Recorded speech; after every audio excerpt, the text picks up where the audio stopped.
Okay. All right. So I'm thinking, okay, I was just thinking like, what should we put some effort into understanding and into learning? And I sort of thought, you know what, let's learn more about our physical health and our mental health, and let's see it through the Torah's perspective. Now, I was asking myself this question, like when it comes to learning about mental health and physical health and any of these things, like the internet is a world full of information, like on every little topic you could ever imagine. You can, they'll quote you articles and studies and this and that. And so why do we have to bother sort of getting the Torah's perspective on this if there's such a wealth of information out there? So what's the difference? Torah is the original. Okay. So what do you mean by Torah is the original? All this other stuff that they're all of a sudden figuring out and deciding upon and creating new ideas, it's all in the Torah. Okay. So number one, it's very interesting, right? Because when God creates the world, he's creating the physical world as well. So definitely, we always say how phenomenal is that bracha asher yatzar, like the bracha asher yatzar is like created thousands and thousands of years ago. And it talked about like if one little opening was closed and if one little the closed part of your body that should be closed is opened, it's a disaster. Do you know what I mean? Like there wasn't really that understanding, that depth of understanding of what the physical body's makeup was. So there's so many things, you're right, in the Torah that point to health and that are important and viable up until today. Okay, now mental health. Why would you look at the Torah for your mental health? I mean, today you've got a million psychologists practicing so many different perspectives on mental health, right? There's a big issue today. If somebody comes to you and they're 12 or 13 years old and they tell you they want to change their gender, right? So what would some psychologists say to somebody who's 10 years old who wants to change their gender, or 12 years old that wants to change their gender? Some would say, we really need to do an analysis. We really need to think about it. Where's these thoughts coming from? And there are many who would say, Sure. Yeah, go ahead. Like, what's to talk about? Like, if that's your want, even if you're 10 or even if you're 12 and your hormones are flying all over, like, who cares? That's what you want. Then there's nothing to talk about. Let's just do it. Okay. Do you see what I'm saying? So it's interesting. So when we look at mental health, like there's so many different ideas and so many different opinions. Why is the Torah's perspective on mental health very important to us? So Sandy was saying it's the blueprint for our life. We don't need the blueprint of our life. Also because we have to appreciate very much that mental health is connected a lot to the soul. Okay, so I think that that's an important element that the world today, like, if you don't have a belief of like a godly soul, this other holistic perspective on the human being, then many things are going to be volatile. Right? Say that again, Sarah. They're going to be volatile. Yeah, very volatile. Like it's like you're missing a huge chunk of information. And so today, when we're going to be looking at this, I just want to look at the Torah and the body, like the Torah and the perspective on the body, because I think that we get very confused. You're living in a Judo-Christian society. Today, you're not even living in that. Now you're living in a hedonistic society. You're living in a very different perspective. You don't even have any boundaries or limits on body today, right? Today, you can envision and imagine you're anything. You can say that you identify as a furry, right? So you can identify today as an animal. You can demand that they bring a litter box for you in high school and they'll do it. Okay, so I know it sounds like really crazy, but that is the truth, right? I wish I was lying. Today, instead of telling you, it's an interesting idea. Like I'm finding it very conflicting even now in the courses that I take in terms of exercising, right? So now they've got a new perspective even on exercise. Like because so many people are overweight, like really in the category of obese, like where obesity really is a health factor. Like I don't think that we can pretend it isn't. If you'd ask any doctor, obesity puts you at a higher risk for a couple of things. What are those things? Anybody know? Diabetes, Diabetes, or what else? Cancer, Heart issues. cancer, Say that again. Cancer, all of these things. Like, I never have a friend right now who was diagnosed with cancer, and they have to give her all kinds of treatments, but they said to her, you're lucky because you're in good health. You're not obese. You don't have any of these extra criteria, you know what I mean? That would just make dealing with cancer that harder. Do you know what I mean? Like, Baruch Hashem, you care about the way you eat. So, sometimes people go like, oh, I worked so hard to exercise and stay thin, and look, I got cancer, but your recovery will be much better. Like, you know what I'm saying? Like, it's not, you didn't waste your time, so to speak. All right. So it's just interesting. Like, so today when you look at body right now, so that's the new thing that, even if you're obese, even if you're this, even if that, like, I don't talk about that. When we're exercising, that's insignificant. You know what I mean? I don't bring the word up. We never talk about burning calories. You never talk about weight loss anymore. Like, it's just, you are what you are. You know what I mean? I respect your poor choices, right? I respect your poor choices today. I mean, I feel sorry for doctors because doctors have it very difficult today. And they were saying therapists in particular, right? Because if they point out the wrong thing, then you get sued and they say you made my problem worse and you're cruel. Like, you could just imagine what's going on, okay? So what's like the Torah's perspective on all of this stuff, okay? Because it's important for us to know, right? Then when you look in spiritual worlds, right? When you look in spiritual worlds, spirituality also today is like another woo, right? And it's very, very hard to know what the balance is, right? Because there's, religions, Christianity and Eastern religions that really believe you should abstain.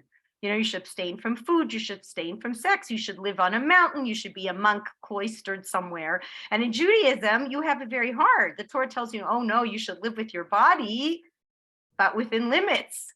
So you can have intimacy, but only with the one person that you marry, right? You have to have a kosher marriage. And then when you're married, you can have intimacy not every day. If your wife has got a period, you're not having intimacy with her. Like, do you see what I'm saying? And then there's a world that says sleep with anything that moves.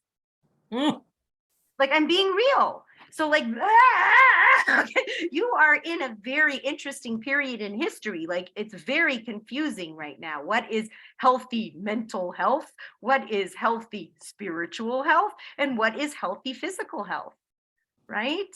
Because even in the physical health department, like, all these ideas come into us. Like, we, like, no matter how old we are, we still want to fit into the clothes that we had when we were in high school. Like, we're all like, oh, I'm so big. We don't realize it's like 50, 60 years later. Has your body changed? Is it okay that your body changed? How much overweight could you be according to the Torah? How much underweight? Do you know what I'm trying to say? Like, so I really want to try to just unpack. It's a lot, but it could be a lengthy series, and it's going to be, I don't know, we'll see. And it's going to take time to do the research, and whatever I can do, I'll do. Again, remember, I am not a therapist. I am not a professional. I am not, I'm just, what we're going to do together is share information, right? Based on what I was able to accumulate and research, and we'll discuss it together. Right? That's what we're going to be looking at. Okay.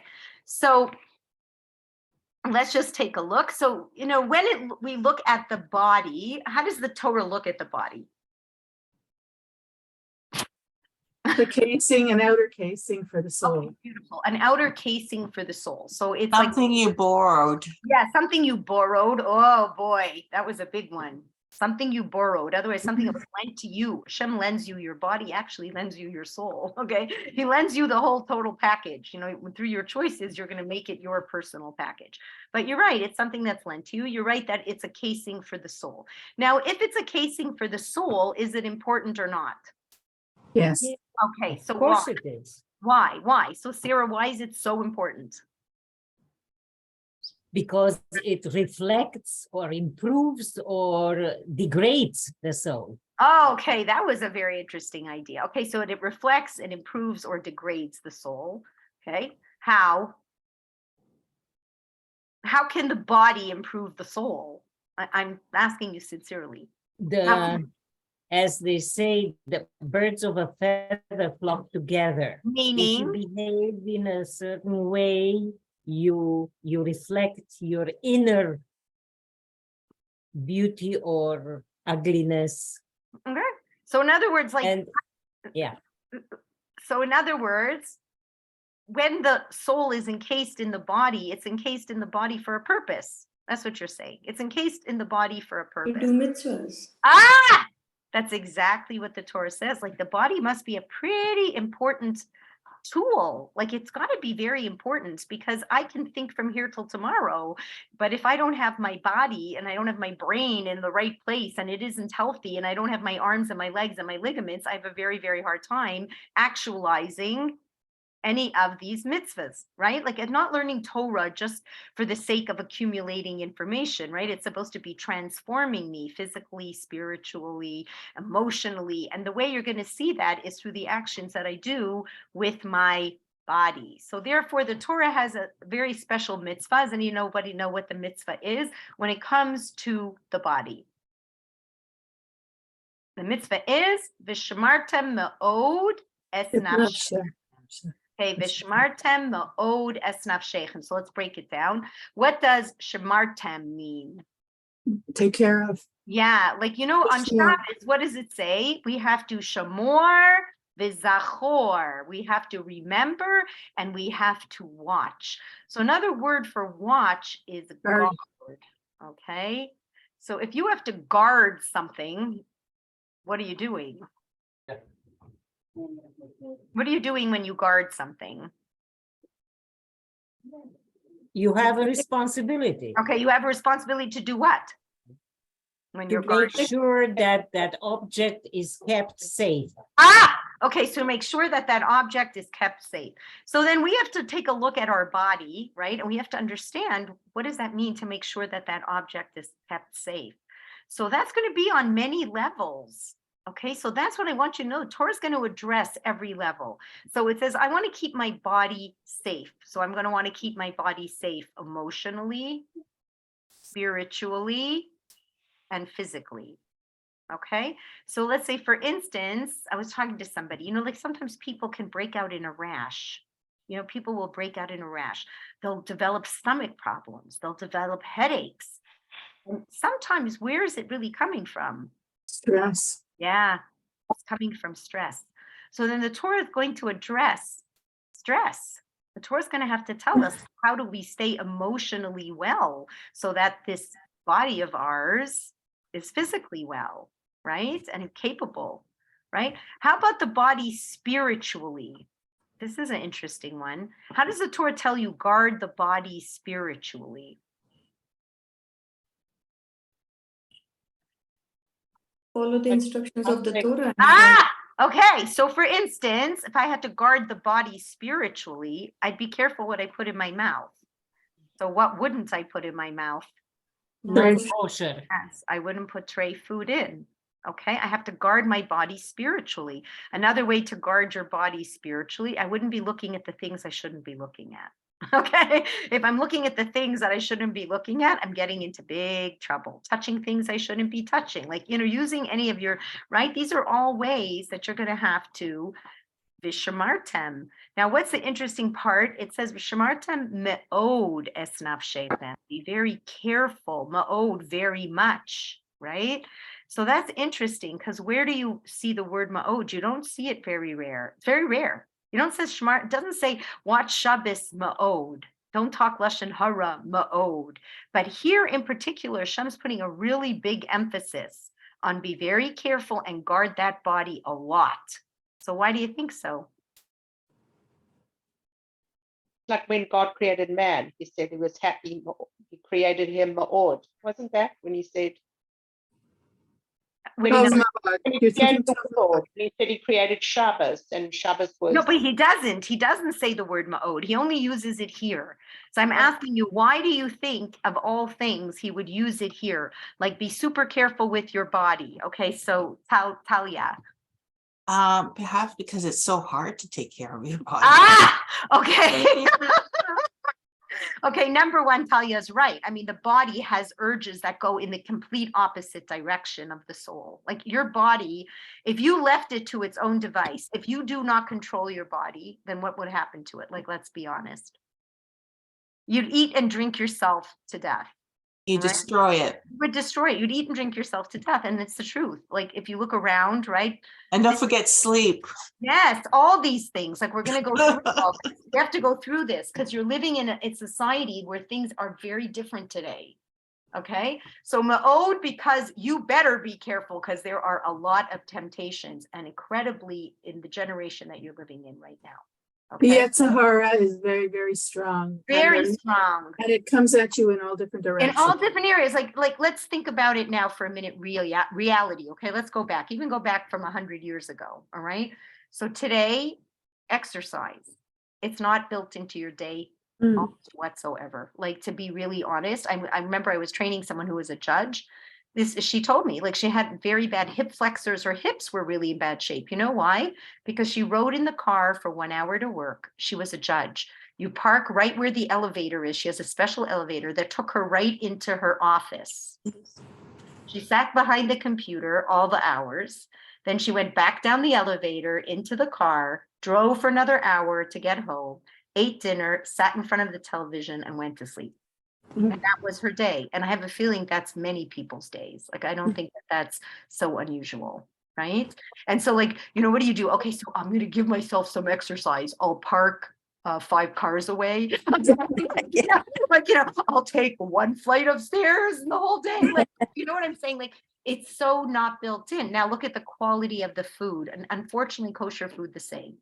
Okay, what is the problem with the food we're eating? Everything has fats, unhealthy fats, and sugars. Sugars and It's processed. very processed, very chemical, like tons of the stuff, like when you're reading your labels, right? So once upon a time, like you went 100 years ago, you weren't eating all this food colored processed garbage. Do you know what I mean? So there's no exercise, there's no really healthy food. You've got to go out of your way to really be careful and put it into your, and I don't know about you, but I'm very tempted by snacks. Like, I love chips and popcorn and all this garbage. I do, I'm not going to lie. So, right? So I like to go, on Shabbos, I'll have a treat, but it ends up being a whole bag. So we're going to have to learn about Shamarta Ma'odis, and how we all like to go, on Shabbos, you get a second neshama. Okay. You know what that second neshama is for? Feeding it with Torah. Okay. It doesn't eat popcorn. All right. Do you know what I'm saying? So we got to go through that part too. Okay. And now, what Talia said is amazing. How many people do I speak to who say they can't sleep? Sleeping is becoming a problem. So why is that?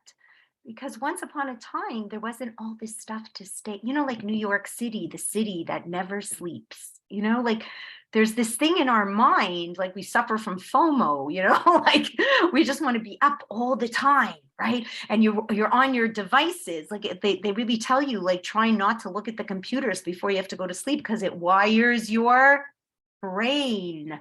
Okay, so then you're like tossing and turning at night. So Talia, what did you want to say? I actually meant it in the opposite direction, that oversleep. Oversleeping. Okay, so we'll talk about that. But generally, I'm finding, so people may be oversleeping during the day, a little depressed and not enough to do. Do you know what I'm saying? I That's think what so I'm too. finding. Depression is connected Depression with is connected. oversleep. But I'm saying, generally speaking, like the overall, people are getting stuck on net. I know someone, they never go to bed before 3 a.m. They in the rabbit hole of Netflix, like they're watching their favorite show. But what's the problem? It's not like when we were growing up, you watch the show, then you wait a whole week so you get to see the next episode. You could, you can binge a whole day, right? You could watch your favorite show 25 episodes in a row, and they wire it so like they go like in 9 seconds the next episode is coming. Do you know what I mean? watch too much. You know what I mean? Like, it's not, you know what I'm trying to say? It's not like, you're going to have to even like 9 seconds by the time you blinked. Oh, okay, one more, right? Like I'm being honest, right? So here's where you see, like, here's where you see you need the Torah more than ever.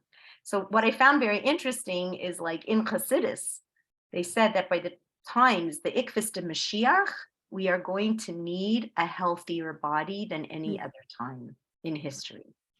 Isn't that interesting? That's what it said. Okay, so Lubavitcher Rebbe and the Rebbe's father-in-law, I think it's called the Rashbi. So I think so. So this is the things that he said. He said by the time Mashiach will come, you're going to have to work really hard. Okay, like to have a healthy body, because only with a healthy body can you really have a healthy soul. Okay, you can't, like, right? When your body is healthy, then you can really facilitate the soul and its demands. When your body is really unhealthy, it's really hard, right? It's hard to be able to do the mitzvahs. It's hard to be able to put a smile on your face. It's hard to be able to get up and to daven and to this and to that. Like, if you really think about it, right? So this is the time that we're going to have to really, put in the work. So that's what I want to do today. Like, I want us to learn how to put the work in, over time, and how to put it in properly. So let's hear what he had to say. He said, okay, so here is the Rashab, that's what it is. The Rashab, that's what he said. He said, see how precious is the body of a Jew. For its sake has God poured forth so much Torah and mitzvahs. So it's very interesting. He's saying that when Hashem created the body, he didn't create it just, so that we could go shopping and we could do this and we could do that. Yes, all those things are great as long as we're doing it with the right intention. Okay, so if you're doing all these things with the right intention, you're getting all the air miles, to heaven that you could be accumulating. So he's saying, obviously, if Hashem made this the tool to be able to facilitate the soul and to take what is physical, which is what a Jew does, like, that's what's so hard. We take what's physical and elevate it spiritually by connecting it to Hashem, which really is its rightful source. So it brings out all the wonderful sparks of holiness that's inside of it, right? And that's why we say brachot for everything. Yes, brachot before we eat and before we do this, and we only eat this kind of food and we only wear these kinds of clothes. Like, every time you go shopping, right? And you're in the mall and there's all kinds of beautiful clothes, right? There's sleeveless this and that, and you're looking at it, you go, it's really pretty, but it's not for me. You made a mitzvah. I'm being honest. You made a mitzvah. So that's the thing. Like, we're doing mitzvahs constantly through the day. If we just keep our minds very mindful on why we're here. Do you know what I mean? We're really expanding. So he's saying, if Hashem created the venue of being able to do these things by using your body, then you need to understand that your body is an extremely precious item, right? And the mitzvahs that the body does, it actually nourishes the body itself, okay? And it helps it to be healthy. It helps it to be healthy. So when you're doing the right things with your body, you're giving your body vitality and health, okay? And you are performing Hashem's mitzvah. So the Rambam says that maintaining a healthy and whole body is an integral part of one's divine service. So that's why it says, Shmartem me'odes nafshechem. This is a huge mitzvah. So it's a nice thing for us to be thinking about. So, like, when you want to eat the whole bag of chips and, the whole cake, to take a deep breath and say, is Hashem saying you can't have kosher chips and you can't have cake? He's saying, if you can do this, okay, if you guys can do this, he's saying have a small portion. Now, some people would tell you that he's even saying stay away from it altogether, because if it's full of chemicals and all this kind of garbage that really doesn't have any nutritional value, then Hashem would really tell you it could be kosher, but that doesn't mean you should eat it. Do you know what I'm trying to say? It's a very interesting perspective. Okay, these are very interesting perspectives. All right. So what do we know? The body is not working alone and the soul is not working alone. They have to work in tandem. And it's what Sarah said, which was a good word. Like, they have a very interesting relationship. right? They have a very interesting relationship, right? The more they are used for the right reasons, like if the horse is harnessed to do the right thing, and take care of the horse in a good way, then both are in a winning position. If you neglect the body, like it's very interesting. Like when I was reading through a lot of these things, a lot of this was letters that were written to the Rebbe, letters written to the Rebbe by people who they're saying like, I'm doing this big mitzvah. I don't sleep. I just learn Torah all night. So I don't sleep. And he's writing back saying, that's not a good thing to do. I was really shocked. Like my son, Menachem, who just got engaged, he's in a very nice yeshiva, like in Brisk. He's in Brisk in Israel, like a nice yeshiva, very like a prestigious, so to speak, yeshiva. They make the boys sleep 8 hours. That's the minimum. That's Can you imagine? They make them sleep 8 hours. Now Wow. that's unusual. You'll go to That's different amazing. yeshivas, right? And people will like, they'll brag, I'm up all night. I only go to bed at 3, I get 4 hours, like, and people think it's like, whoa, but you can see here, right? The Torah is telling you, don't negate the body. Don't do something unhealthy to the body. Okay, I'm not going to talk about like Rav Chaim Kanievsky and the Vilna Gaon and these people who didn't sleep. They're people on a different plane than us, okay? But we're talking the average person, right? the average mortal. Yes, the average mortal. People are, no, it's really true. Like these are Gedolei Hador, they're tzaddikim, they're on a different level than we're on. Okay, you're right, 100%. But for the average person, you don't like negate the body in order, right, to become more spiritual. And in fact, what's really interesting is sometimes you will have to give into the body to become more spiritual. So sometimes like a person isn't so well and they have to eat on Yom Kippur. And their eating on Yom Kippur makes them more spiritual than if they fasted on Yom Kippur and made themselves sick. Do you see? That's like a very interesting thing. Like there's, I remember listening to a story where this man, even in the Holocaust, never ate on Yom Kippur, like kept Yom Kippur, even in the Holocaust. And he got older and like he was really not well. He had a heart condition. He had to eat and take this pill, right? And he was refusing. He told his son, I'm not going to do this. I've never in my whole life. And they had to get a doctor and a rabbi to come. And they had to explain to him that your mitzvah is to eat on Yom Kippur. Do you see what I'm saying? That will be your equal mitzvah. So it's all like, important for us to understand. So it's interesting because even when you have like a small problem, like sometimes if you have a hanging nail on your finger, like it seems funny. It's like a small thing, but how do you feel? Annoyed And irritated. It's harder to concentrate Hard on to focus the on it. mitzvah, right? Like it's harder to be in the moment and have the right focus. So this is what they're trying to tell you, like guard your body, right? So that if you guard it, ma'od, another word for ma'od, very much. Ma'od also means consistently. And I think that's one of the hardest things, right? Is to be consistent in taking care of your health, all right? So something that's very interesting that the Torah tells you is that when you want to be consistent with something, you need to take small pieces, right? Like, how many, you always meet people like, do you ever do this? Like, tomorrow I'm getting up on time. I'm going to do this. I'm eating healthy. And you have this like list of 10 things that tomorrow, meditate, you're going to do all this stuff. And then what happens? you do nothing. Yeah, it's like impossible. It's impossible to do all of them. So the Torah tells you it's better to be consistent in one thing for a nice long time until it makes a nice implant in your brain, in your neural pathways. And now it becomes more of a habit, becomes easier to just do it. But when you're trying to do too many things at once, it isn't going to work. So let's say, for instance, all of us on the line right now, everyone here, let's be really, really honest. I don't have to teach you what's healthy to eat and what's not. Am I kidding? Like, come on. I mean, we've all been around on this planet long enough that we pretty much know, do you know what I mean? Like what we should eat, what we should do, what we should this. So just for a minute, like I want to hear your ideas just from your own self.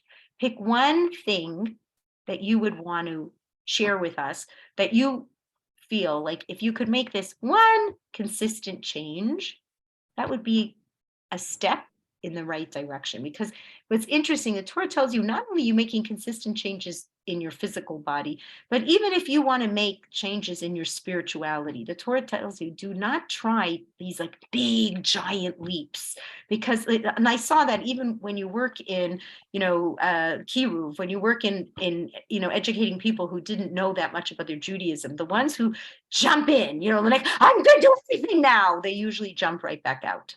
Okay, it just becomes too overwhelming, and that's the truth. So let's say from all of us here, does anybody want to share like one thing that you would suggest for all of us if we could just be consistent? Physically, you mean physically in your Yeah, or physically right now, because we're talking about the body, like helping Absolutely. shmartem ma'odis nafshechem. What would you say? I would like to go for 30 minutes walk every day. Okay. Consistent. Yes, if you would consistently go for a walk for 30 minutes every day, that's amazing. So now I'm going to give you a hint, okay? So 30 minutes every day does not have to be 30 consecutive minutes. That's a very important thing for people to know. 30 minutes a day means in totality. So it could be 10 minutes in the morning or 10 minutes in the kitchen, walking back and forth, or 10 minutes downstairs. That probably has a better chance of happening. Do you know what I'm saying? So like, you know what I'm trying to say? Like, so when we're looking at these things, like, it's so nice, like, and I wish I could just like throw it all in the air and just like start my diet and stay on it. How many of us here have stayed on those extreme diets and we've lost like the weight we wanted? Like, yes, we lost that 20 pounds. And about 4 weeks later, where were we? I'm just so curious. Okay, we gained it all back. Okay, so Or more. and more. That's really true. And more. Okay, I like that answer. Okay. So what is that? It's because it's like it's very interesting. Like the rabbi's right. Like you get this passion. Do you know what I mean? But that passion is like, whoa, it's like this big leap. And they were really saying you need to take the passion and break it down into little pieces so it can be consistent. When it's that big leap, just like we said, you'll leap in and then you'll leap out. And that's what happens. Most of us will lose the 20 pounds, but in your mind, you were still dreaming of all the sugar and the chips and everything else. And then you'll go, I'll just take one. Okay. And the next morning, right, it's another whole story. So these are the kinds of things like shmartem ma'odis nafshechem. When you guard something, what's interesting? You got to guard it forever. As long as you have that body, Hashem is saying you need to guard it. Not just for today and not just for tomorrow, but for as long as you have it. And why would Hashem say, be very careful of it? Because I only give you one. You can't trade him in. Like as much as all of us would like to say, feels a little used now. Yeah, go to the body library. How about, you know what I'm saying? Chin. Anybody out there? Okay, this is the one we get. All right. And this is the one that we have to guard. And we have to guard it consistently and forever. And you know what? And be grateful. Like just be grateful. Thank you, Hashem. I have this body. Baruch Hashem, you gave it to me. It works from the get-go. Do you know what I mean? Some people nap off their body, had different, things that never really worked. So we're like, there's something so incredible, right? Okay. So this is your daily obligation. So I was learning from Rabbi Moshe Don Kestenbaum, and I liked what he had to say. He was talking about changing your midos. He was talking about character development, and he had a really good question. Like he said, like, how do you go about character development? You say, okay, that's it, anger. I'm working on anger for the next month. So he said he looks at it differently, which I thought was a very interesting way that he looked at it. He said he looks at developing his character by what is sent to him that day. Isn't that an interesting idea? By the message that Hashem sends in that day. You know what I mean? Like, somebody says something hurtful, I have to develop my character. I don't have to yell back. Whatever, I'm in the doctor's office. My appointment was supposed to be for 10:30. And then they tell me, he had emergency C-section and now you're going to have to be there till 1 o'clock. Do you know what I mean? Like you're going to work on. So the same thing, I think, when it comes to your health, like every day will be that day. Do you know what I mean? That you'll have to say, today's the day, I'm thirsty, I should be drinking. Today's the day, now is my time for breakfast. What am I choosing? Do you know what I'm trying to say? It's like an interesting, yeah, you got it? A very interesting reality. Like when it comes to your health, right? Today's a rainy day. So if I care about my health, I'm going to dress appropriately. Today's a sunny day. Get out there. You know what I mean? Like, don't sit by the window, look out at the sun, say, I need my vitamin D and I need my boost. Do you see what I'm saying? So every day you're going to have a different way to be working on your health. And I really think like the hardest day, I feel bad about saying this, like, and Hashem, like, have rachamim on all of us. But the hardest day sometimes feel is Shabbos because there's just too much. And I don't know if that's what God's version of what Shabbos should be was. Do you know what I mean? Like, we got to be careful. The Torah tells you, it's very interesting. It says you cannot punish your body. Listen to this. You cannot punish your body, which means if Hashem gave you all this wonderful kosher food and you don't have an allergy, eat some of it. Eat it. Like, eat the figs and the pomegranates and the dates and the this. Like, try all these yummy things, okay? Don't punish your body. But then on the other hand, it says, if you have to punish your body so that you could be more spiritual and it would really make you a better person.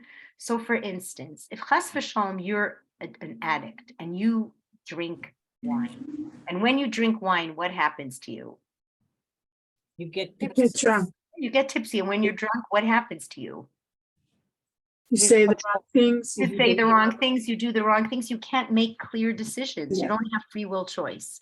Right. So here the Torah tells you when you make Kiddush, you need the finest wine. That's like the best way to make Kiddush, and it's so holy. For the person who's an addict, right, and is addicted to alcohol, should they drink wine just because it's Shabbos?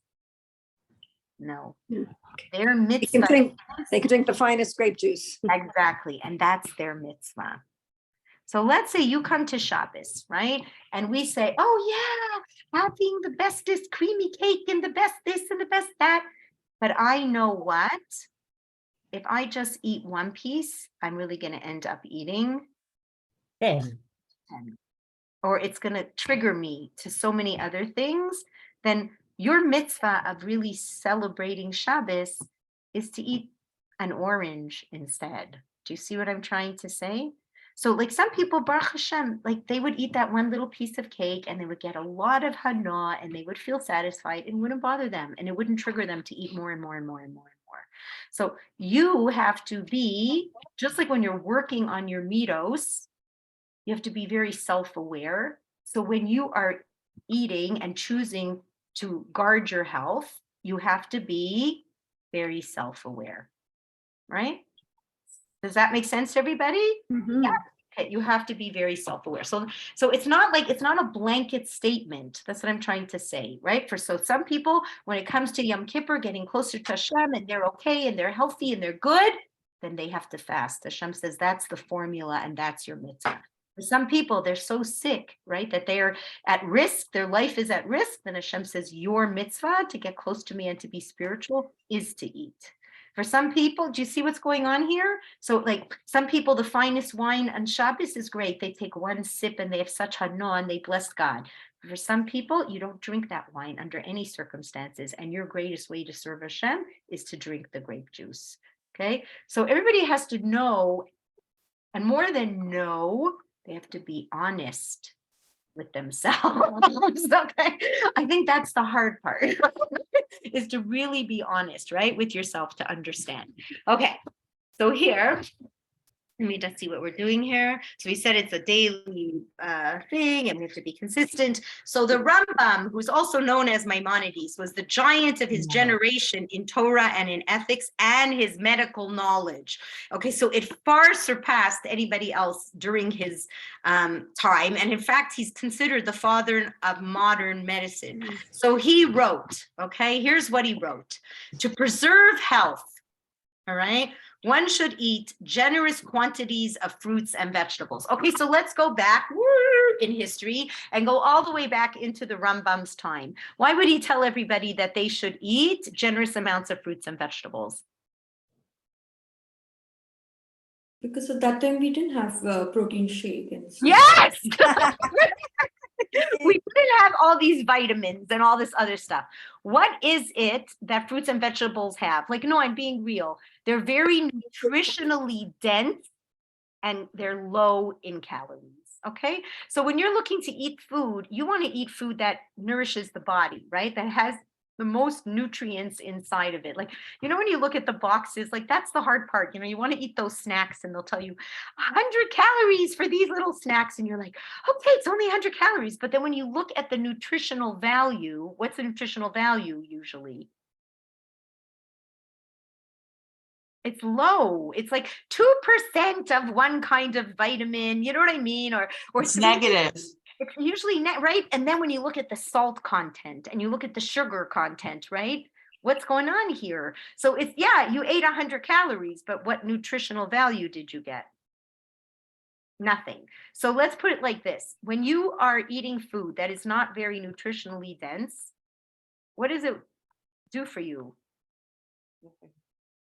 Yeah, nothing.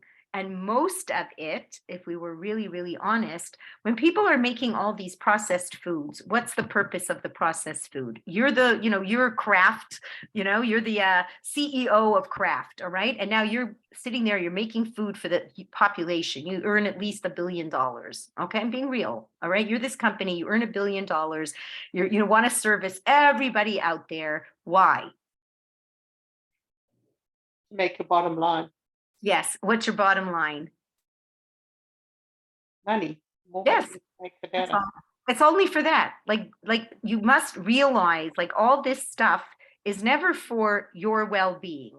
And often you'll see that they'll do catchphrases, non-whatever, you know, non-GMO, yeah, whatever, you know what I mean? Whatever it is, like they'll put in, you know, whatever they'll put in, like no trans fat.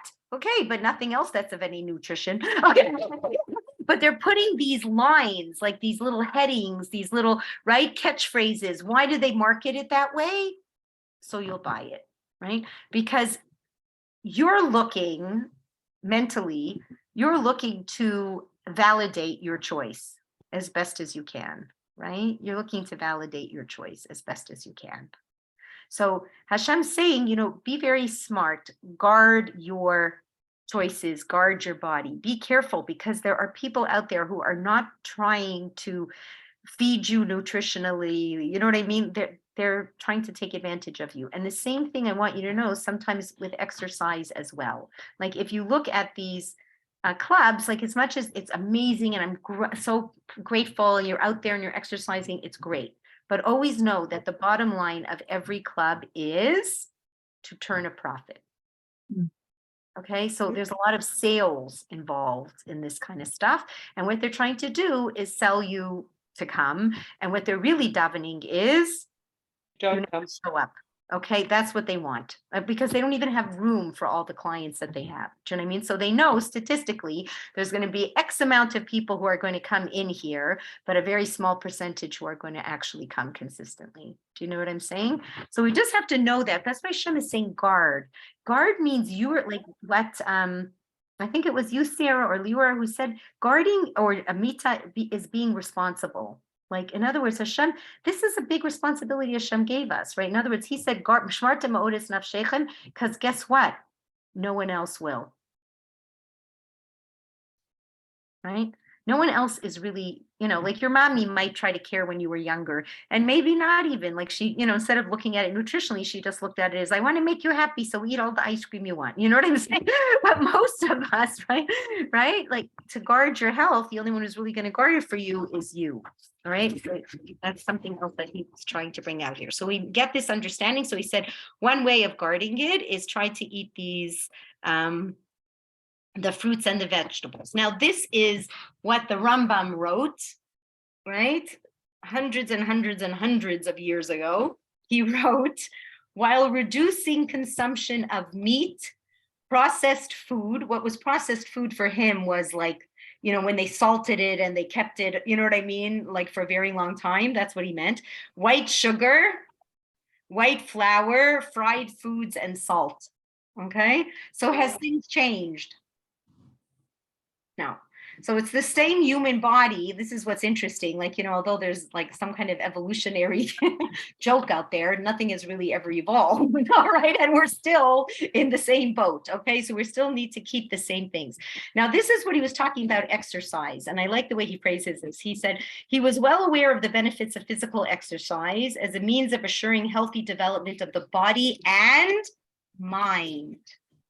Okay, so that's one thing I want you to know that's very important. And I really I stress this a lot when I exercise, I do like some work with Bikur Cholim, and I exercise with these women. They're called the Golden Girls and the Sunshine Club. Okay, so I was just there last week and I was doing with them, it's called Po. It's a lot of fun. You make these it's almost like making a piece of equipment out of socks with rice in them. Okay, and you can play, all right? You play with them and you move them like this with your hands. It's really a lot of fun. So Po is not only good for the body, it's very good for the brain because there's a lot of eye-hand coordination and new patterns and, do you know what I mean? And awareness, and also it's fun. Like, I do it with very silly colored socks. So it's like very pretty and it's fun. And, so it's a whole big mind game. So I was talking to one of the ladies was doing it. And one lady said to me, can I have your Po socks? Like, can I take them home? Because I'll really use them. And I'm looking at this woman and I'm like, be my greatest pleasure. She goes, and I have shocked. She says this to me. Now that I'm 95, I'm like, what? Like when I'm mitzvah shunned by everybody I know, like, no way did I think she was 95. Okay. She goes, now that I'm 95, and it was very cute. Like she said, I always exercised, but now what I really want to work on is my mind. Okay. So when he's talking about gymnastics and exercise, so exercise gives you endorphins. That's why. And the idea, like what Amita said, to exercise outside is a really big gift. Like when people can go for a walk outside, it's a very different feeling, than when you're stuck in your little Dalit Amis, you know what I mean? It's expansive and there's air and there's trees and there's beauty and there's God. Like it's really important, I think, for all of us, like to get out, even if it's just 10 minutes, even just open your door. Like sometimes I can be stuck a whole day in the house. Anybody here ever never go out of the house the whole day, right? Like it's terrible. Okay, so Talia. So do you get endorphins from mentally exercising too? That's an interesting idea. I think you do when you accomplish, like when people when you're doing a puzzle or, and you get the answer, you're like, whoa, okay, like you get a little bit of a high. Yes. Okay. So yes, even the mental exercise, finishing the puzzle, finding the piece, any of Doing Sudoku. doing Sudoku, all of these things, like when you get it right.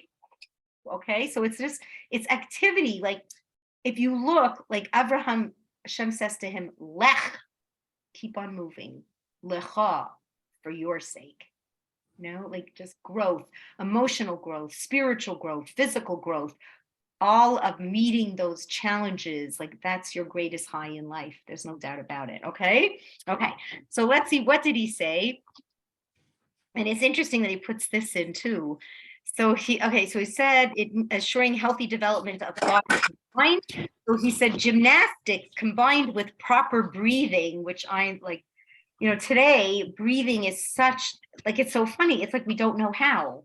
We've lost the ability to breathe. I know myself, I have such problems. Like, when they tell you relax and breathe in and breathe out. So here's the Rambam telling you, right? Hundreds and hundreds of years ago, that proper breathing is going to build healthy body and strong muscles, right? Because then all the oxygen is going to go right throughout the body.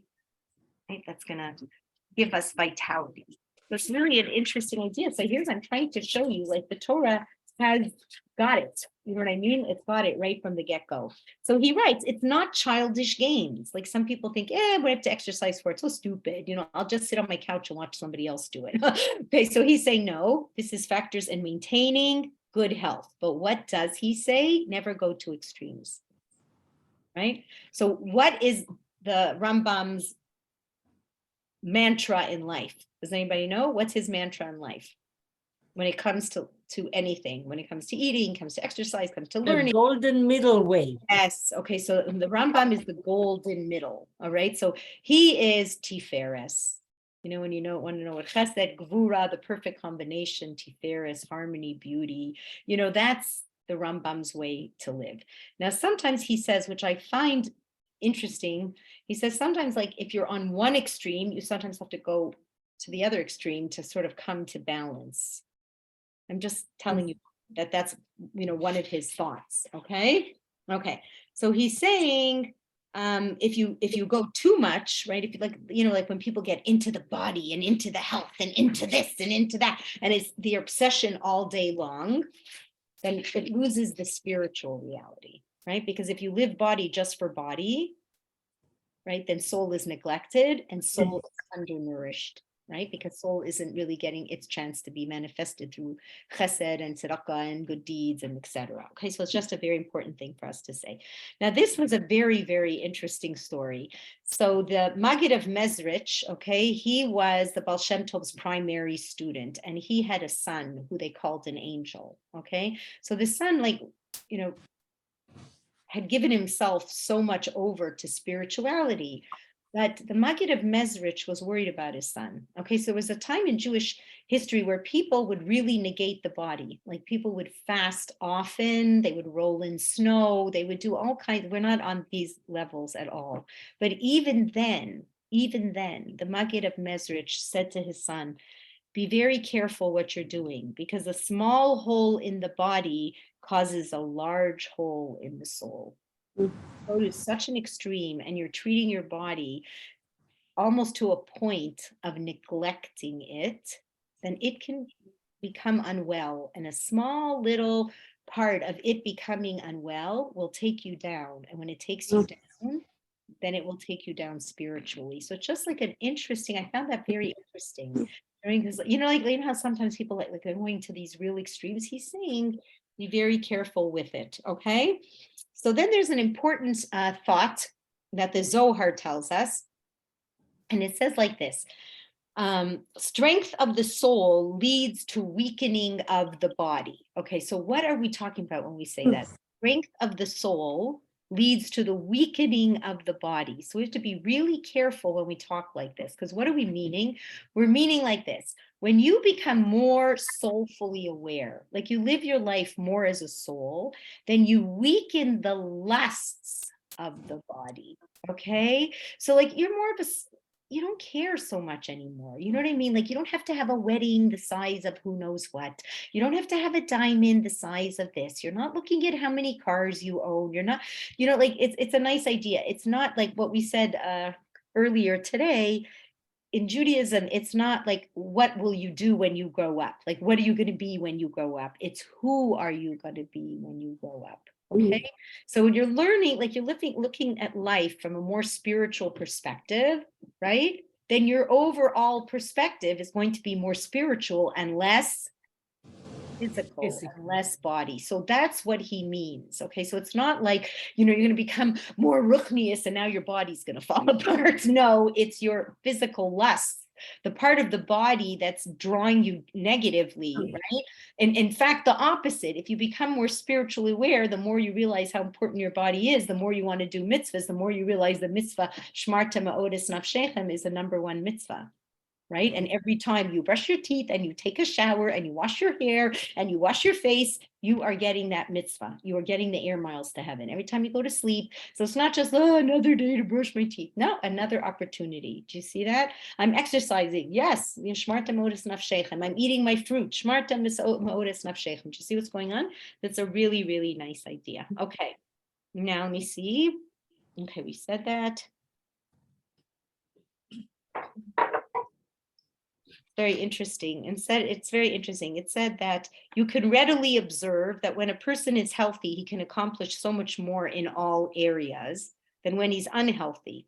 And particularly with regard to matters relating to love of Hashem and love of the Torah and love of your fellow Jews. Very true, right? The healthier you are, right, the more you feel comfortable in your body and that your body is comfortable, right? From a health perspective, right?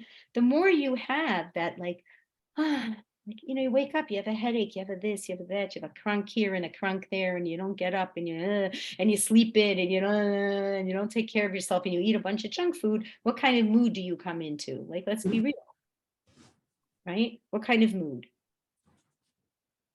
Lethargic. like lethargic and lousy and this and that. And when you're in that mood, people are calling you. You don't pick up the phone. You don't even want to talk to people when you're feeling like that. Right? You're not like thinking about, oh, Hashem, I love you. You're like, okay, like, right? So this is what you're saying. Okay, so Talia, we're going to take your question and then we're going to end with this. Okay, so go ahead. I thought really hard what physical consistent thing I need to do Oh, good, physically. good. Oh, I'm so And happy. drink more water. Yes. Okay, that for sure, I think I was funny you said it because good for you. Okay, can you do that again? Show your cup. Butter. You know what, Talia, that's amazing. Okay, and I was going to say that one for myself. Okay, so why is drinking water so important? And especially water, not like other drinks. Like Yes, it's what, like I'm always hooked onto these, like like Snapple and all this garbage, but it really is the aspartame, or even if it's stevia, or even if really the greatest source of hydration is water. Okay, so when you drink a lot of water, all your bodily activities are working better. Do you know what I mean? You can cleanse the body so much better. You can rehydrate. You feel much better. You get less headaches. You have more energy. And also sometimes people are thirsty and they substitute it by eating. And when you drink, like, I just want to be honest with you again, all the diet drinks, why were they created? To sell more. Yeah. So every one of these foods, like, when like Lay's chips is the only honest chip on earth, you can't just eat one. Like, you can't. They're telling you the truth. They have no, they're telling you the truth. They spent a lot of time and millions of dollars, or maybe billions, in laboratories to make sure that this food has like a taste that your taste bud will just crave that much more of it. It's the truth. So you're really fighting a hard battle. Like I could see by the Ikfis de Mashiach. Right? Right? The Rebbe said, be on your toes, because you know why? Not only because they're going to be taking you down, but because we need you so badly. Right? There isn't going to be a lot of Shomer Torah and mitzvahs around, and there isn't. Okay, we have to be real. Like, we love to live in our Thornhill bubble and think everybody out there is a religious Jew, or a Jew who's caring, or a Jew who wants to grow, or a Jew who knows things. But the truth is, it's a tiny, tiny percentage of people. Right? So the Rebbe was saying, like, really take care of yourself. We really, really need you. It's such a real beautiful idea. Okay, so I'm going to end with this, and we're going to go right to Amita, and this might take time. Is that okay? Like, it'll take time. There's a lot to learn, and right, we'll just learn a whole bunch of different things. It's just a long time. And then the emotional health is going to be really, okay. So Baruch Hashem, all right? Okay, so you ready? Okay, so I did do recording. I'm going to stop now. Let me see, recording.